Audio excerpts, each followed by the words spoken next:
오늘 우리에게 주시는 하나님의 말씀은 구약성경 출애굽기 4장 출애굽기 4장 1절에서 17절까지의 말씀입니다.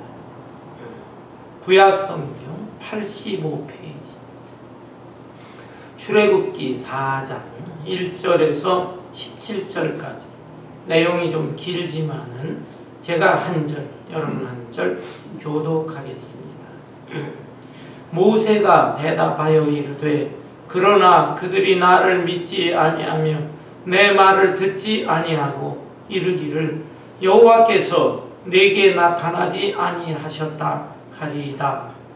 여호와께서 그에게 이르시되 내 손에 있는 것이 무엇이냐? 그가 이르되 지팡이니이다. 여호와께서 이르시되 그것을 땅에 던지라 하시매 곧 땅에 던지니 그것이 뱀이 된지라. 모세가 뱀 앞에서 피하매 여호와께서 모세에게 이르시되 내 손을 내밀어 그 꼬리를 잡으라. 그가 그 손을 내밀어 그것을 잡으니 그의 손에 지팡이가 된지라. 이는 그들에게 그들의 조상의 하나님 곧 아브라함의 하나님 이삭의 하나님 야곱의 하나님 여호와가 내게 나타난 줄을 믿게 하려 함이라 하시고 여호와께서 또 그에게 이르시되 내 손을 품에 넣으라 하시매 그가 그 손을 품에 넣었다가 내어보니 그의 손에 나병이 생겨 눈같이 된지라. 이르시되 내 손을 다시 품에 넣으라 하시매 그가 다시 손을 품에 넣었다가 내어보니 그의 손이 본래 살로 되돌아왔더라. 여호와께서 이르시되 만일 그들이 너를 믿지 아니하며 그 좋은 표적의 표징을 받지 아니하여도 낮은 표적의 표징을 믿으리라. 그들이 이 두 이적을 믿지 아니하며 내 말을 듣지 아니하거든 너는 나일 강물을 조금 떠다가 땅에 부으라. 내가 떠온 나일 강물이 땅에서 피가 되리라. 모세가 여호와께 아뢰되 오 주여 나는 본래 말을 잘하지 못하는 자니이다. 주께서 주의 종에게 명령하신 후에도 역시 그러하니 나를 믿고 보다 모셔가 등한 자니이다. 여호와께서 그에게 이르시되 누가 사람의 입을 지었느냐? 누가 말 못하는 자나 못 듣는 자나 눈 밝은 자나 맹인이 되게 하였느냐? 나 여호와가 아니냐? 이제 가라. 내가 너희와 함께 있어 할 말을 가르치리라. 모세가 이르되 오 주여 보낼 만한 자를 보내소서. 여호와께서 모세를 향하여 노하여 이르시되 레위 사람 내 형 아론이 있지 아니하냐? 그가 말하라는 것을 내가 아노라. 그가 너를 만나러 나오니 그가 너를 볼 때에 내 마음이 기쁘리라. 너는 그에게 말하고 그의 입에 할 말을 주라. 내가 내 입과 그의 입에 함께 있어서 너희들이 행할 일을 가르치리라. 그가 너를 대신하여 백성에게 말하는 것이니 그는 내 입을 대신하는 것이요 너는 그에게 하나님같이 되리라. 17절 다같이 너는 이 지팡이를 손에 잡고 이것으로 이적을 행할지니라. 아멘. 아멘. 사람은 왜 이 세상에 태어나는가? 또한 이 세상에 태어났으면 사람은 어떻게 살아야 하는가? 이런 질문은 우리 인간에게 있어서 가장 근본적인 질문이라고 할 수 있습니다. 이러한 질문에 올바른 답변 그리고 또 분명한 답을 가지고 살아가는 사람은 참 행복한 사람이고 또 의미 있는 인생을 사는 사람일 것입니다. 반면에 이러한 질문에 분명하고 확실한 답을 갖지 못하고 하루하루 그럭저럭 살아가는 사람이 있다면 이런 사람은 불행한 사람이고 허무한 생을 마감하게 될 것입니다. 여러분, 우리는 하나님을 믿는 사람들입니다. 그렇다면 하나님과의 관계 속에서 우리가 왜 이 세상에 태어나는가, 또한 우리가 어떤 일을 하면서 살아가야 할 것인가, 이것을 잘 깨달아야 될 것입니다. 여러분, 우리는 누구나 할 것 없이 사명자. 사명이라는 말이 무슨 뜻인가? 심부름 사자에 목숨 명자입니다. 곧 우리는 이 세상에 그냥 우연히 태어난 사람들이 아니에요. 또 무의미하게 태어난 사람들이 아닙니다. 하나님의 목적이 있으세요. 하나님의 뜻이 있습니다. 따라서 하나님께서 우리에게 너는 이 세상에 가서 나의 일을 하라. 이러이러한 일을 하고 오너라. 이렇게 심부름을 맡겨주신 심부름 받은 목숨이다. 사명자다라고 하는 것입니다. 크든지 작든지 나에게 주어진 사명이 무엇인가? 그것을 깨닫고 순종하고 실천하면서 사는 사람은 하나님께 영광이 되고 자기 자신의 인생도 행복하고 보람 있는 생애를 살게 될 것입니다. 오늘의 이 본문 말씀은 모세가 하나님으로부터 사명을 받았습니다. 그런데 그 사명을 감당하는 게 싫은 거예요. 그래서 여러 가지 핑계를 댑니다. 변명을 하면서 거부합니다. 그런데 하나님께서는 그때마다 모세를 설득을 하세요. 그리고 나중에는 하나님이 강권하시고 강력하게 권하시고 또 명령을 하시면서 결국 이 모세를 사로잡아 이스라엘 민족의 지도자로 삼으시는 그 놀라운 내용이 본문 말씀에 나타나 있습니다. 여러분, 이 모세는 왜 하나님으로부터 사명을 받았는데 그 사명을 감당하는 것이 싫었을까요? 본문 말씀 앞에 출애굽기 3장에 보면 모세는 두 번 거부를 합니다. 하나님 좀 못하겠습니다. 그 다음에 본문 말씀 이 4장에서는 3번이나 또 거부를 합니다. 5번씩이나 거부를 해요.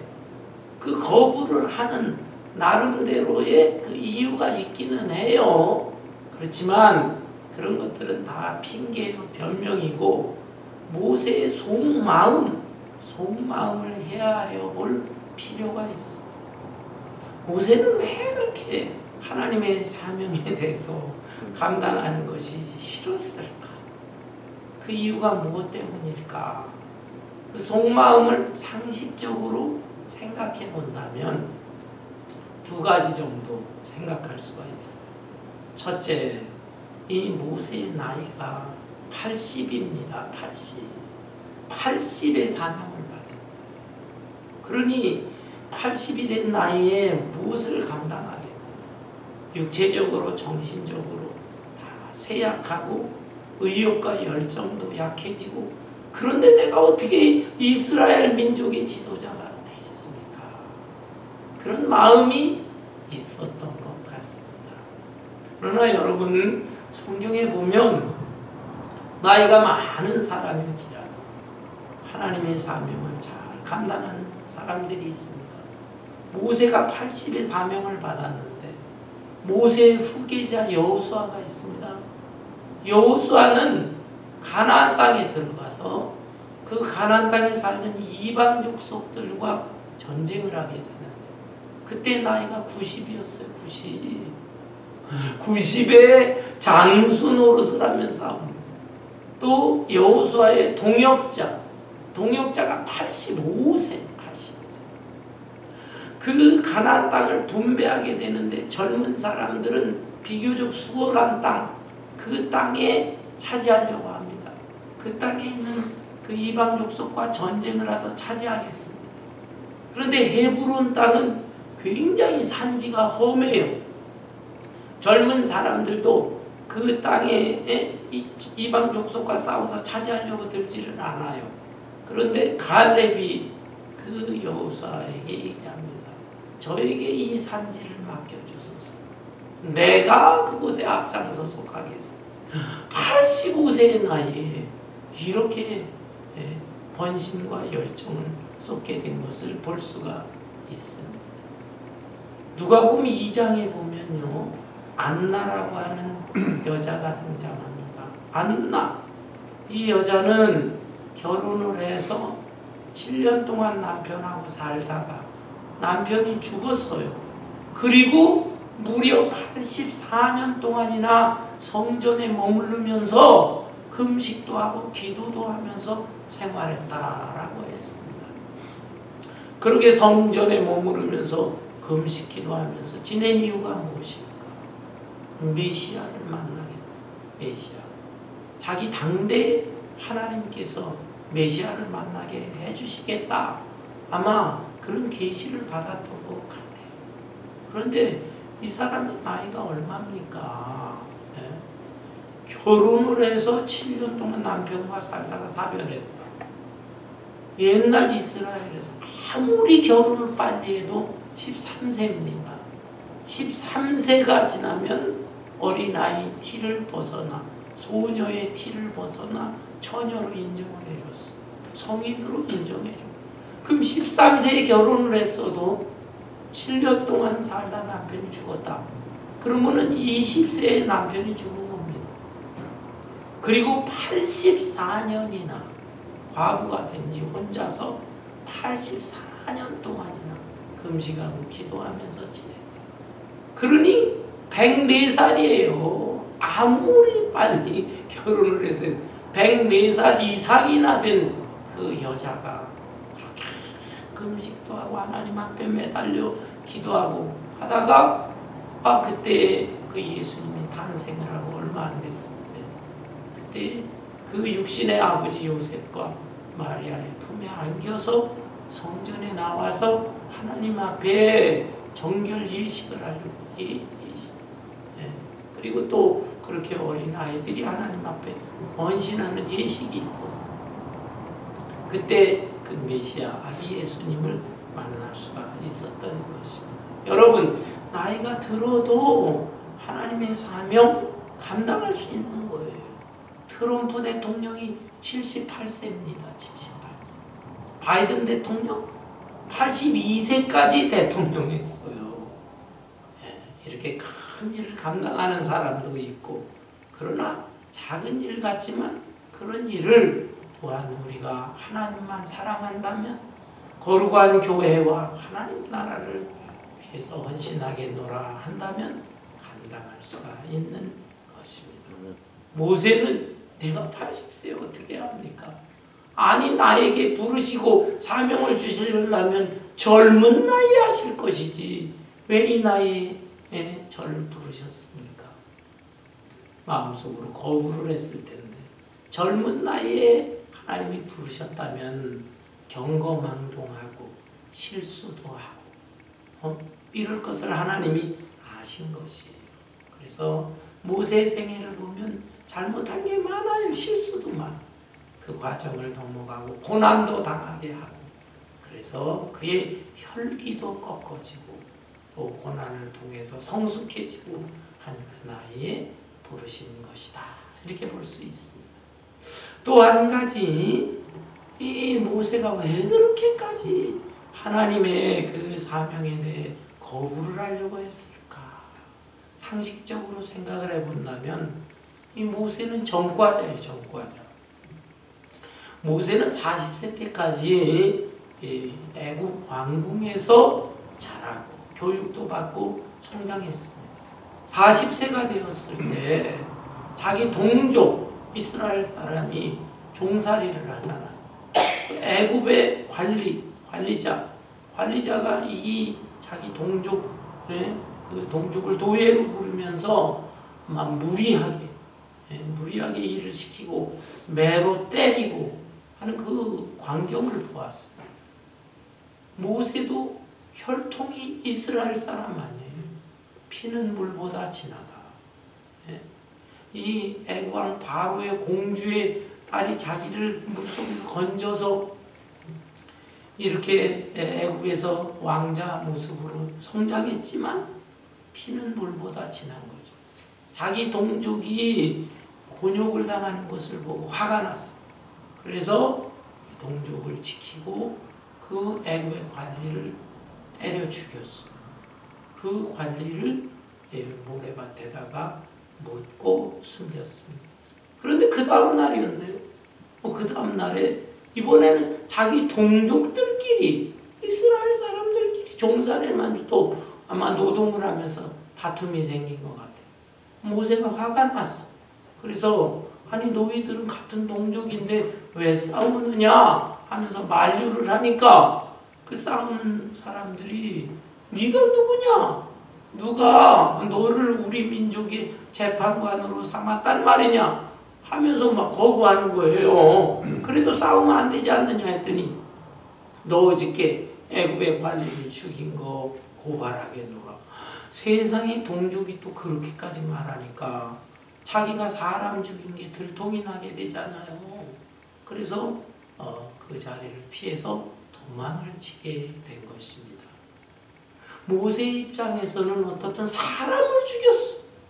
살인자. 그 끔찍한 죄를 진 전과자다 이 말입니다. 그런 것들이 있어서 나 같은 사람이 어떻게 이스라엘 지도자가 될까? 또 이스라엘 사람들이 그때에도 인정을 안 해줬는데 과연 나를 인정해 줄까? 이런 마음 때문에 하나님 저 못하겠습니다. 이런 거부를 했을 것으로 그렇게 생각할 수 있습니다. 그러나 어쨌든 표면적으로는 다른 이유로 이 본문 앞에 3장에서 2번 하나님의 명령을 거부하고 오늘 본문에서 또 3번 거부하게 됩니다. 본문 출애굽기 4장 1절을 보겠어요. 1절에 보면 이 3번째 거부하는 내용인데 모세가 대답하여 이르되 그러나 그들이 나를 믿지 아니하며 내 말을 듣지 아니하고 이르기를 여호와께서 내게 나타나지 아니하셨다 하리이다. 3번째 거부하는 내용이 무엇입니까? 제가 이스라엘 백성들 앞에서 내가 너희들의 지도자다. 하나님이 나를 지도자로 삼으셨다라고 말을 하게 되면 이스라엘 백성들이 하나님이 너를 지도자로 세우셨다고 하는 증거를 보여달라. 겉으로 나타나는 표면적인 증거를 보여달라. 이렇게 말할 것이 아닙니까? 나에게 무슨 능력이 있습니까? 뭐 나타나는 기적이나 표적이나 뭐가 있어야 그 권위로서 지도자로서 날 게 아닙니까? 이렇게 이제 이유를 대는 거예요. 거부 이유. 하나님께서 그래, 네 심정을 알겠다. 네 의견을 내가 받아들이겠다. 라고 하면서 하나님이 3가지 표적을 보여주십니다. 그 3가지 표적이 무엇입니까? 2절부터 보면 여호와께서 그에게 이르시되 내 손에 있는 것이 무엇이냐? 그가 이르되 지팡이니이다. 여호와께서 이르시되 그것을 땅에 던지라 하시매 곧 땅에 던지니 그것이 뱀이 된지라. 모세가 뱀 앞에서 피하매 여호와께서 모세에게 이르시되 내 손을 내밀어 그 꼬리를 잡으라. 그가 손을 내밀어 그것을 잡으니 그의 손에서 지팡이가 된지라. 하나님께서 표적을 보여주세요. 표적이라고 하는 것은 단순한 기적하고는 다른 것입니다. 여러분, 기적은 영어로 miracle이라고 하는데 표적은 주로 사인이라고 합니다. 표적은 무엇이냐? 그냥 단순히 일어나는 기적이 아니라 의미가 있는 기적. 하나님의 뜻이 담겨져 있는 기적. 우리에게 영적인 교훈을 주는 기적. 그게 사인 표적이다.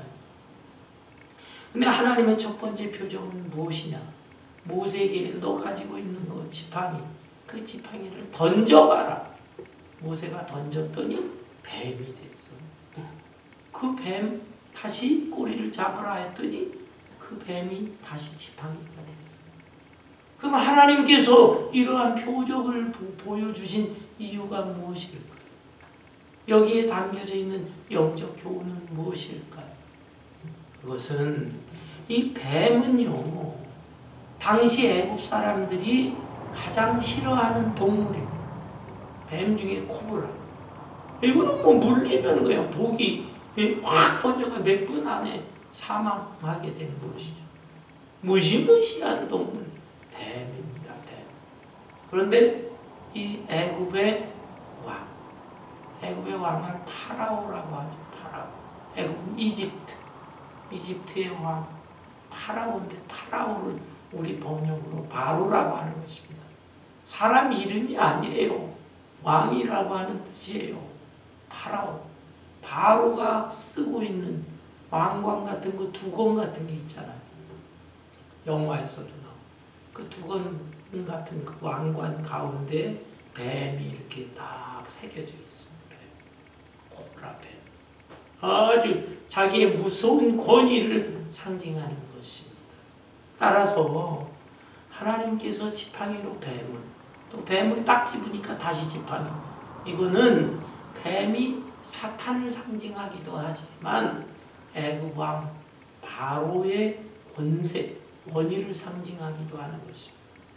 너는 애굽 왕을 두려워할 필요가 없다. 이스라엘 백성들도 두려워할 필요가 없다. 내가 너와 함께하고 너에게 능력을 주어서 그 엄청난 바로의 권세, 그것을 컨트롤하고 꺾게 하겠다. 그의 권세를 무력화시키겠다 라고 하는 뜻으로 이 표적을 보여주신 것입니다. 그럼에도 불구하고 모세는 마음에 자신감이 없어요. 그래서 하나님은 두 번째 표적을 보여주시는 것입니다. 여기 5절에 보면은 이는 그들에게 그들의 조상의 하나님 곧 아브라함의 하나님, 이삭의 하나님, 야곱의 하나님 여호와가 내게 나타난 줄을 믿게 하려 함이라 하시고, 6절에 여호와께서 또 그에게 이르시되 네 손을 품에 넣어라 하시매 그가 손을 품에 넣었다가 내어보니 그의 손에 나병이 생겨 눈같이 된지라. 이르시되 내 손을 다시 품에 넣어라 하시매 그가 다시 손을 품에 넣었다가 내어보니 그의 손이 본래의 살로 되돌아왔더라. 두 번째 표적은 모세로 하여금 내 손을 내 품에다가 넣어보아라. 넣었다가 빼니까 손에 그냥 흰 눈처럼 나병이 생겼어. 나병은 예전에는 문둥병이라고 했죠. 문둥병. 제가 어렸을 때만 해도 문둥병 이거 고치는 약이 없다 그랬습니다. 심지어 이상한 rum어가 생겨서 어린애들 잡아먹으면 낫는다. 이런 소리까지 해서 정부에서 안 되겠다. 이 문둥병자를 따로 격리를 시켜서 저 여수라든지 더 심한 환자들은 저 소록도라고 하는 남쪽의 소록도 그곳으로 다 안치시켰어요. 그런데 저는 뭐 소록도 여수 다 가봤는데 나병, 문둥병 환자들 많이 봤어요. 손에 보면요 여기 밀가루 바른 것처럼 그렇게 손이 그냥 허해. 허물도 막 벗어지고 심한 경우에는 거기에 진물이 납니다. 진물이. 그리고 더 심한 경우에는 손가락, 발가락 이런 게 빠져요. 빠지고 그다음에 얼굴에도 이 문둥병이 나오는데 얼굴에 있는 눈알이 빠지고 귀, 코가 막 빠져요. 무시무시한 병이에요. 근데 몇십 년 전만 해도 그런데 이게 2000년, 3000년, 4000년 그 옛날에 얼마나 무시무시했겠어요. 문둥병은 이것은 하늘이 준 형벌이다. 천형이다. 이렇게까지 말했어요. 근데 모세가 자기 손을 품에 넣었다 빼니까 그 문둥병이 바란 것입니다. 그런데 다시 또 품에 넣었다가 빼니까 손이 깨끗해졌다. 놀라운 일이에요. 이것은 무엇을 의미합니까? 하나님께서 왜 이 표적을 보여주시는 것입니까? 이스라엘 백성의 너는 치유자가 될 것이다. 치유자로서의 사명을 감당할 것이다. 이스라엘 백성들 430년 동안 종살이를 하면서 얼마나 많은 고생을 하다 보니까 육체적으로도 힘들고 여러 질병이 생겨요. 또 정신적으로도 엄청난 박해를 받으니까 고통과 괴로움을 겪고. 그런데 모세야, 내가 너로 하여금 이스라엘 민족의 육체적인 질병과 정신적인 아픔과 고통을 치료해주는 치유자가 되게 하겠노라. 이걸 보여주신 것입니다. 그럼에도 불구하고 이 모세는 자신이 없어요. 하나님은 세 번째 표적을 보여주시는 것입니다. 그 세 번째 표적이 무엇입니까? 8절부터 보면 여호와께서 이르시되 만일 그들이 너를 믿지 아니하며 그 처음 표적의 표정을 받지 아니하여도 나중 표적의 표징은 믿으리라. 그러나 그들이 이 두 이적을 믿지 아니하며 내 말을 듣지 아니하거든 너는 나일강 물을 조금 떠다가 땅에 부으라. 내가 떠온 나일강 물이 땅에서 피가 되리라. 두 가지 표적을 보여줬는데도 이스라엘 백성들이 너를 하나님이 보내신 지도자로 인정을 안 해주게 된다면 어떻게 되느냐. 세 번째 표적을 보여주라. 그것은 나일강, 그 이집트 애굽의 그 큰 강이죠. 나일강 물을 조금 떠서 그것을 땅에 부어보아라. 피가 될 것이다. 그러면 믿을 것이다. 이건 또 무슨, 이 표적의 의미는 무엇일까요? 이것은 나일강이라고 하는 것은 이 애굽 사람들의 생명의 젖줄인 것입니다. 그 엄청난 나일강 물을 끌어들여서 농사를 짓는 것이에요. 또 그것을 정지시켜서 식용, 자기 마시는 물로, 또 일상 생활 용수로도 사용하고. 나일강이 없다고 한다면 그 애굽은 그냥 다 무너지고 죽을 수밖에 없는 거죠. 따라서 이 나일강을 피로 만든다고 하는 것은 하나님의 무시무시한 심판을 말하는 것입니다. 이스라엘 백성들이 이 애굽의 권세 앞에 종살이를 하지만 하나님께서 한번 손을 대시면 이 애굽이 심판을 받게 된다. 애굽은 다 멸망할 수밖에 없다. 그러니 두려워하지 말아라 하는 의미가 있어요.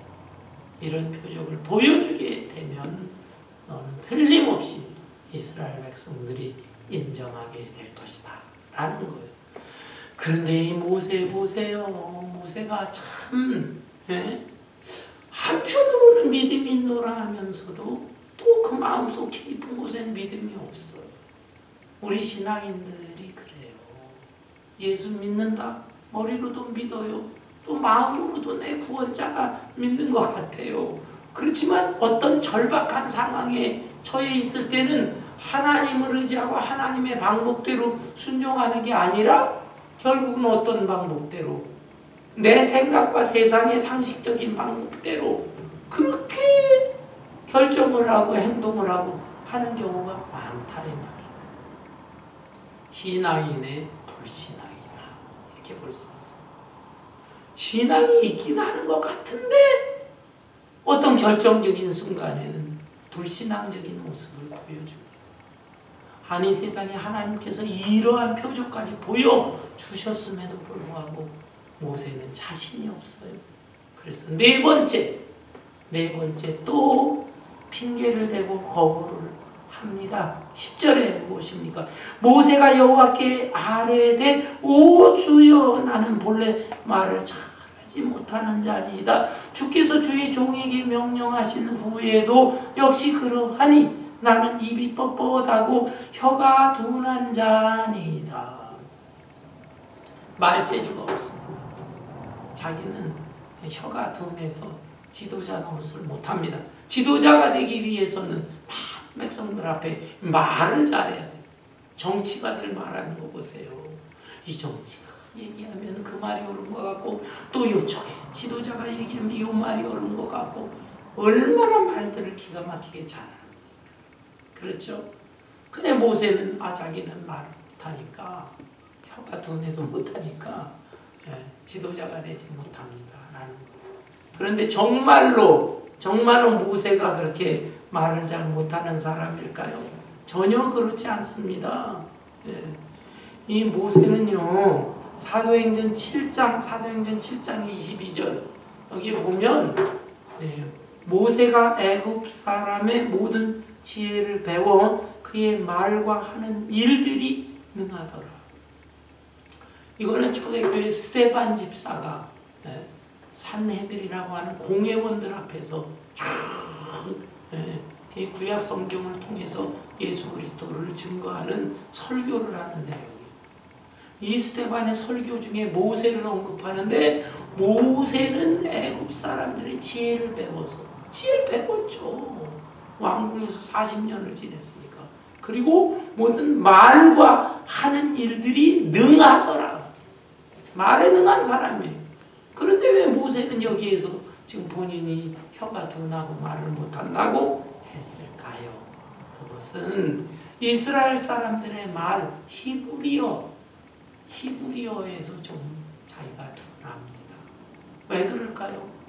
이 모세는 어린 아기 때부터 왕궁에서, 이집트 왕궁에서 40년을 지냈으니까 애굽의 말, 애굽의 학문, 여기에 능통했던 거예요.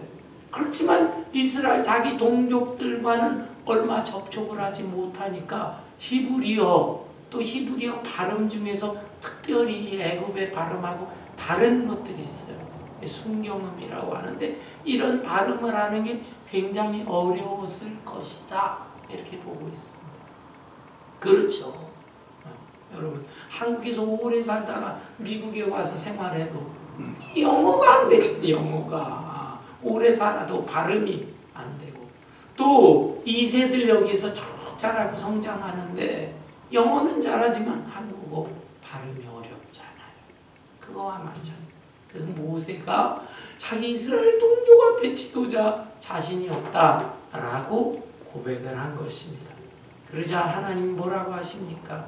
11, 12절에 여호와께서 그에게 이르시되 누가 사람의 입을 지었느냐? 누가 말 못하는 자라 못 듣는 자나 눈 밝은 자라 맹인이 되게 하였느냐? 나 여호와가 아니냐? 이제 가라. 내가 네 입과 함께 있어서 할 말을 가르치리라. 하나님이 막 야단을 치는 거예요. 너 자꾸 못한다, 할 수 없다, 이런 부정적인 얘기만 하느냐? 내가 사람의 입도 만들고 목소리도 만들고 말도 만들고 내가 다 창조주다. 내가 또 주관자다. 내가 너와 함께 한다고 한다면 그런 문제 다 해결할 수가 있는 것이다 라고 했어요. 그러자 5번째 모세가 마지막으로 변명합니다. 뭐 변명이라 하고 할 게 없어요. 아예 싫은 겁니다. 모세가 이르되 오 주여 보낼 만한 자를 보내소서. 저 못하겠습니다. 더 이상 무슨 다른 핑계를 댈 게 없고 그냥 저는 못 가겠습니다. 하나님 여러 가지 지혜와 능력 갖춘 사람들 보낼 만한 사람을 보내주소서라고 했습니다.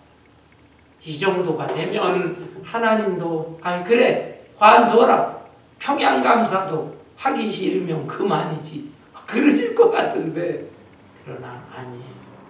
하나님이 한번 택하신 사람은 하나님이 절대 놓지 않습니다.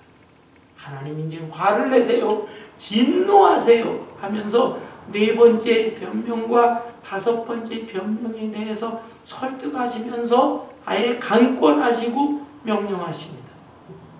14절에 여호와께서 모세를 향하여 노하여 이르시되 레위 사람 내 형 아론이 있지 아니하냐? 그가 말 잘하는 것을 내가 아노라. 그가 너를 만나러 나오나니 그가 너를 볼 때 그의 마음에 기쁨이 있을 것이라. 너는 그에게 말하고 그의 입에 할 말을 주라. 내가 네 입과 그의 입에 함께 있어서 너희들이 행할 일을 가르치리라. 그가 너를 대신하여 백성에게 말할 것이니 그는 네 입을 대신할 것이요 너는 그에게 하나님같이 되리라. 자꾸 말 못한다고 하니까 하나님이 야단을 치시면서 그러면 너에게 사람을 붙여주겠다. 내 형 아론이 있지 않느냐. 아마 아론은 이게 이스라엘 히브리어를 잘했던 것 같아요. 왜 그렇습니까? 예. 모세는 애국 왕궁에서 자랐지만 아론은 히브리 동족들 속에서 자라니까 히브리어를 잘할 수밖에. 3살 위가 되는 아론을 너에게 붙여줄 테니까 그가 너를 도와줄 것이다. 그래서 모세는 형 아론과 더불어 위대한 출애굽의 사명을 감당하게 됩니다. 혼자서 하긴 어려워. 그 하나님이 붙여주시는 거예요. 여러분, 하나님의 일 그렇습니다. 교회 일도 그렇습니다. 예. 목사 혼자서는 못해. 우리 교회도 수가 좀 있었을 때 장로님들도 계시고 권사님, 집사님들 다 계시니까 예. 여러분들이 다 이렇게 협력을 해서 일을 했어요. 목사는 그저 주로 설교하고 기도하고 뭐 다른 일 좀 있지만은 또 신방하고 행정하고 감당했는데 여러 코로나 이후로 장로님들도 그렇고 뭐 다 형편사정으로 우리 교회 숫자도 줄고 그러니까 목사인 제가 어떤 면에는 말씀 전하는 거 성경 공부 이런 게 줄어들어서 편할 수 있지만 다른 일들이 자꾸 많아져요. 자자분한 일들이 여러 일이 굉장히 많아요. 여러분 서로 협력하는 일이 중요하다라는 것입니다. 네. 저는 오늘 아침에 샤워를 하면서도 하나님 제가요 손이 하나만 있으면은 얼마나 힘들까요? 손 2개를 주신 거 감사합니다. 요 손 2개니까 몸을 닦는데 편리하니 이거 손 하나만 가지고는 이게 굉장히 힘들 텐데요. 이런 생각을 했습니다. 여러분 우리 성도님들 그래도 수는 작지만 잘 협력하는 줄 압니다. 앞으로도 주의 사역을 감당함에 있어서 그저 하나님 주신 그 재능과 은사가 있어요. 서로 잘 협력하게 될 때 하나님의 사명 아름답게 감당할 수가 있는 것입니다.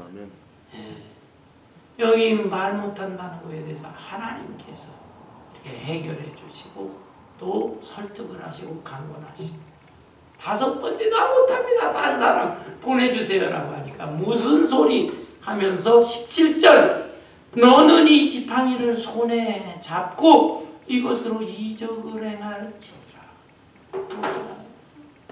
속마음으로 나도 많고 난 전과자 출신이고 그리고 또 이러저러한 이유를 대면서 못한다.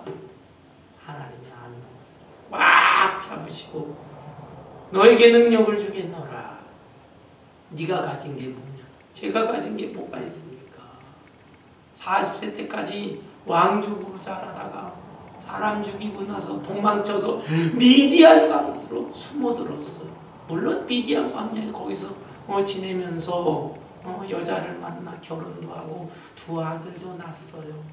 그렇지만 그는 사람 앞에 나서기 싫었습니다.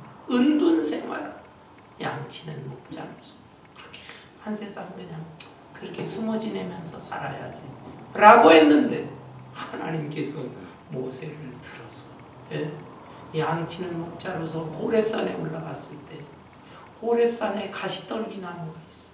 가시떨기 나무가 있는데 불에 타는 거예요. 저게 왜 그러지? 가까이 보니까 불이 타오르는데 나무가 타질 않아. 신기해가지고 더 가까이 가니까 모세야 모세야 그 속에서 하나님의 음성이 들린 거 아닙니까? 내가 너를 택했노라.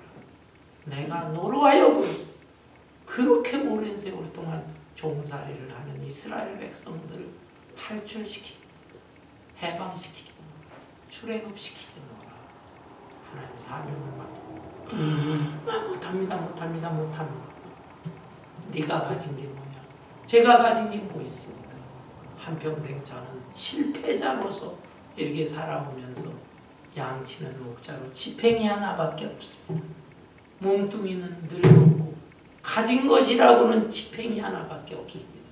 그래 그 가진 거 나를 위해서 헌신하면 네 가진 거 줘라고 한 것 같지만 그것을 통해서 놀라운 역사가 일어나리라. 그 지팽이, 마른 막대기 같은 지팽이 하나 하나님께서 붙으셔서 나중에 하나님이 쓰시는 지팽이가 됩니다.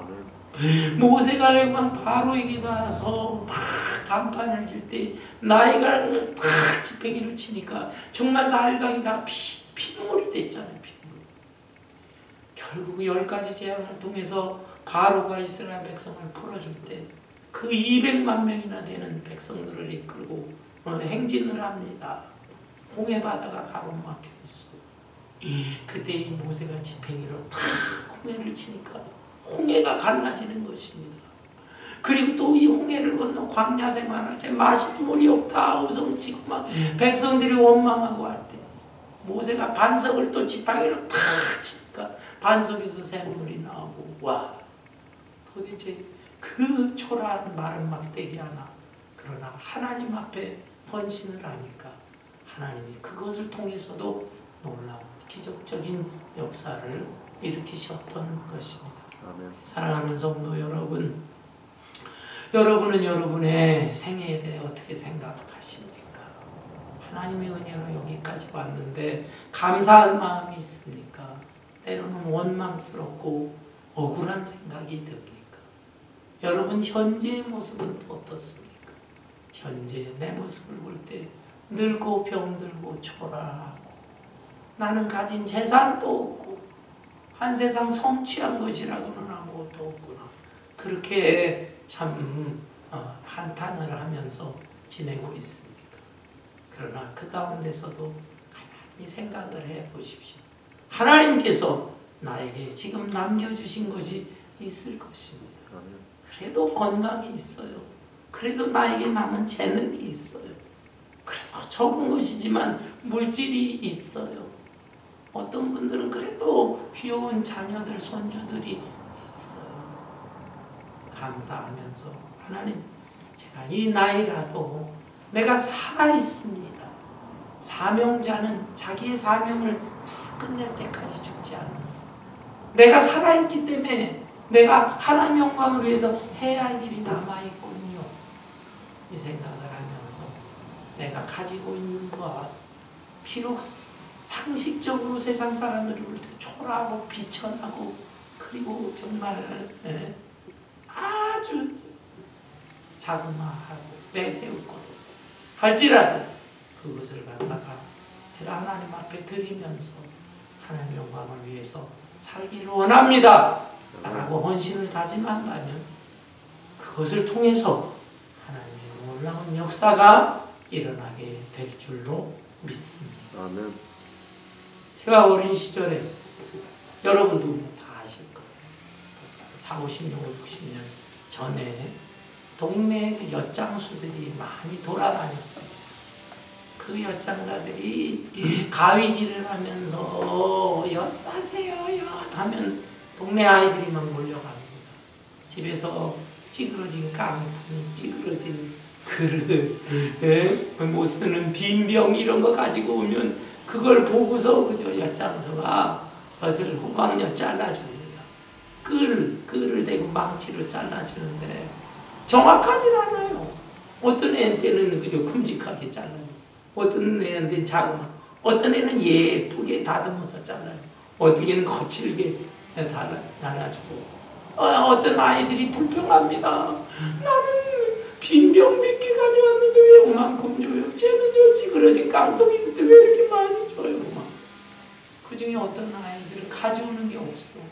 가져오는 게 애들 그 엿장수가 준 엿을 이렇게 바라보면서 그저 침만 꼴딱꼴딱 달라지도 못하고 그럴 때 엿장수가 그 아이를 가만히 보면서 엿을 또 끌쳐가지고서 덥석 주는 경우도 있습니다. 아니 도대체가 무슨 기준이 없는 것 같아. 공평하지 않은 것 같아. 공평하지 않습니다. 그 엿을 주는 것은 누구 마음대로? 엿장수 마음대로. 엿장수 마음대로. 여러분 우리가 세상에 볼 때 저 사람은 왜 이렇게 축복을 많이 받아서 저 사람 모자랄 믿음도 없는 것 같아. 뭐는 내가 판단할 때 그래요. 누구 마음대로. 하나님 마음대로 하시는 것입니다. 아멘. 그러나 하나님은 공평하신 아멘. 내 눈으로 볼 때 불공평한 거지 하나님의 정의가 있어. 아멘. 우리가 인생을 다 살고 돌이켜보고 때로는 이 세상 눈 감을 때에도 하나님의 뜻을 잘못 몰라요. 하나님이 공평하지 않은 것 같아요. 그러나 하나님 나라에 갔을 때 하나님이 이런 뜻이 있으셔서 이렇게 하셨군요. 그때 확연하게 깨닫게 될 것입니다. 아멘. 예, 나의 인생에 대해서 자꾸 회의를 품고 허무하게 생각하지 말고 하나님이 창조주요 내 인생의 주관자가 되십니다. 하나님 마음대로 하십시오. 하나님이 어떻게 하시다. 하나님이 이런 일을 시키고 저런 명령을 하시고 저는 무조건 부족하지만 순종하겠나이다 라고 할 때에 하나님은 그런 사람들을 귀하게 보시고 그런 생애를 아름답게 하시고 그런 사람들을 통해서 하나님의 놀라운 역사도 감당하게 하실 것입니다. 아멘. 모세가 5번이나 거부했지만 마침내 관권하신 하나님의 손에 이끌려서 순종하게 될 때 이스라엘 사람들이 가장 존경하는 인물 아브라함, 다윗, 모세, 엘리야 이런 반열에 들어서게 된 것이 아닙니까? 우리 모두 다 이제 새해 한 달이 지났어요. 2월을 시작합니다. 한 달 동안 정말 새롭게 살아보려고 했지만 그렇지 못한 분도 많은 것 같아요. 다시 한번 다짐하면서 하나님의 영광을 위해서 나의 부족한 것을 헌신하면서 살아보겠나이다. 이렇게 결단할 수 있는 저와 여러분 되시기를 주님의 이름으로 축원합니다. 아멘. 찬송